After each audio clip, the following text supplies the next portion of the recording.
ولا حتى اننا في مساله انه فريق اجنبي. نشاهدوا الان كيفاش الموضوع صحيح. اذا شكرا للزملاء اللي اعطونا اللقطه، وبالتالي اللقطه تغني تفصله ما بين مدغشقر والمدينه التي يتواجد فيها فريق كنابس. اذا سنتابع فرصه تسجيل الهدف، وبالفعل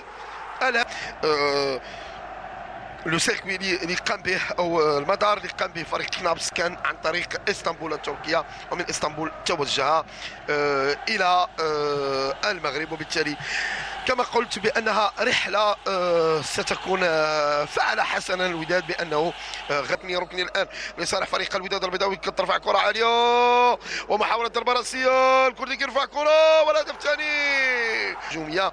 نشاهدوا الان رضا الهجوج كيرفع الكره، كان هناك ارتقاء، تبعدات الكره و اسماعيل حداد اللي ترفعت الكره بطريقه جيده. نشاهدوا الان كما قلت لكم بليكستيريور دو بيي كي بخارج القدم رفع الكره بطريقه جميله، كيلقاو المساحه امامهم باش انهم يوصلوا لقلب الدفاع. ولكن اعتقد بانه ما خصهمش يبقوا يعتمدوا كثير على التمريرات العاليه. نتابعوا الان محاوله والهدف الثالث فريق الوداد البيضاوي رضا الهجوج. نتابعوا الان التمريره وكيف كان اسماعيل الحداد اللي جاء من وراء وبعيدا عن الرقبه. مباراة في المتناول لفريق الوداد البيضاوي، مباراة في المتناول لفريق الوداد البيضاوي اللي كيوجه الصفعة الافريقي التونسي ومولودية جاي الجزائري. نتابعوا الان وكذلك بالفعل كانت ضربة جزاء واقعية. رضا الهجوج قلت بانه اللاعب مستعد لان يعود لكامل. سنتابع هذه ضربة جزاء ونعود لهذا المواجهة، وبالفعل احدى اقوى حصص هذا البرنامج الدورة الاول من عصبة الابطال الافريقية.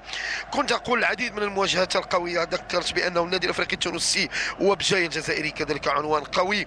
شيفز كايزر شيفز الجنوب افريقي في مواجهه اسيك ميموزا وهي قمه افريقيه. الوداد البيضاوي انه هذا يكون عنده حافز. نشاهدوا الان قلت بانه لاعبين الصراع. نشاهدوا كيفاش انه التمريره كانت جيده، كانت ما بين لاعب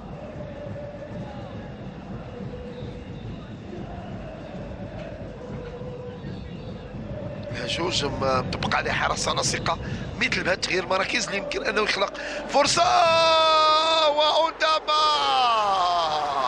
هدف خامس للقمة.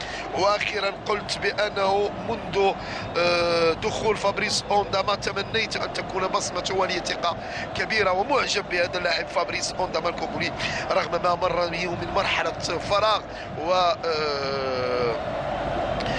دي هو ديبا كانت في مسار اونداما مع فريق الوداد البيضاوي. ولكن دائما كما قلت بانه كنت أؤمن بقدرات